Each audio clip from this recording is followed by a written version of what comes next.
lost contact with a vessel in the area, but there's no confirmation of a sinking. However, we're continuing to check.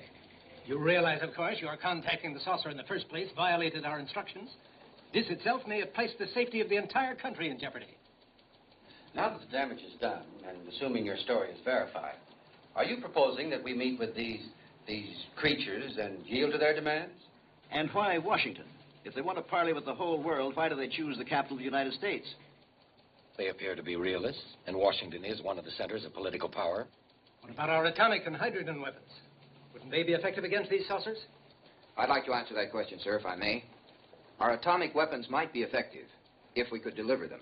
But to use nuclear power when they land would destroy our own cities. And then we don't know whether they are vulnerable or not. In answer to your question, Mr. Cassidy, I've learned a little about their mode of operation. And I've got an idea for a new kind of weapon. It's only a guess, of course. A new weapon in less than 56 days? I have an idea for an ultrasonic gun. With enough scientific and engineering help, we could construct a working model in a very short time. Maybe it'll work. If not, we'll know soon enough. And in the meantime, you'll be working on every other means of defense. We have no choice but to use every conceivable weapon if they land. Gentlemen, please. The destroyer Franklin Edison was sunk at latitude 30 degrees, 20 minutes, longitude 45 degrees, 15 minutes, at approximately 0600.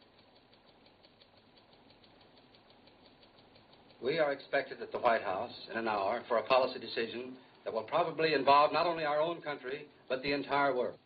Whatever the decisions, you may be certain that you'll be given every assistance in testing your theory. I suggest you start to work right away. Major Hudlin will make arrangements for whatever facilities you may require. Thank you.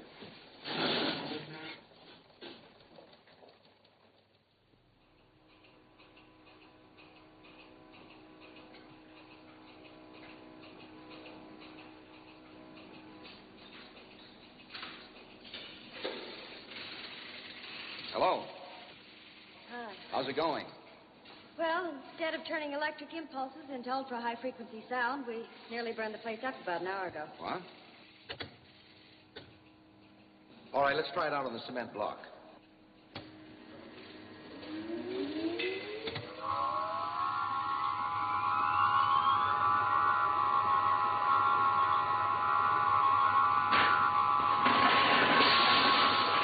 All the way.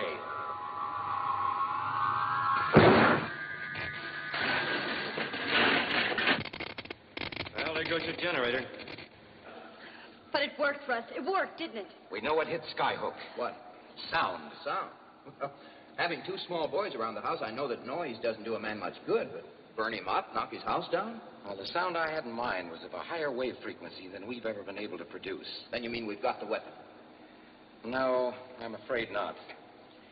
With the best materials and circuits available, all we've succeeded in doing is pulverizing the end of a cement block. The theory is beautiful. We don't have the tools and the materials to make it work. Maybe in 10 years, 5, even 2. How many days left? 27.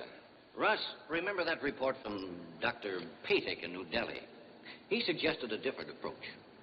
Instead of attempting to duplicate the ultrasonic devices of our visitors, we try to interrupt their magnetic field by projecting a highly intermittent induced electrical field. Now, suppose we take this one... Of course. We cut the ultrasonic wavelength into the circuit and knock them down like clay pigeons. Not so fast, Russ. You know It can work. It can work. Here, Major, get on the phone. We'll need the largest portable generator that Schenectady makes. From all parts of the globe, under top priority, came every facility and scientific help the governments of the world could furnish.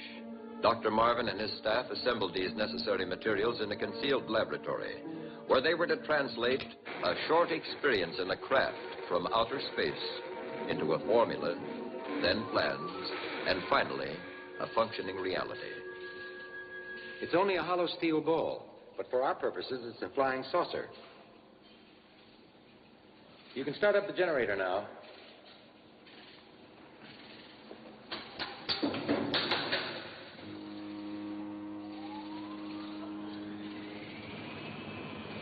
The magnet does that, doesn't it? The magnetic attraction above is enough to counteract the pull of gravity from below.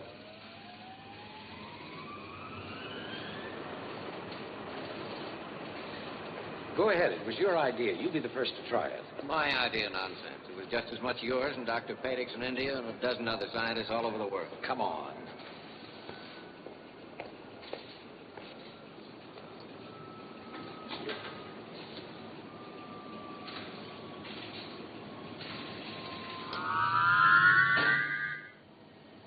It works.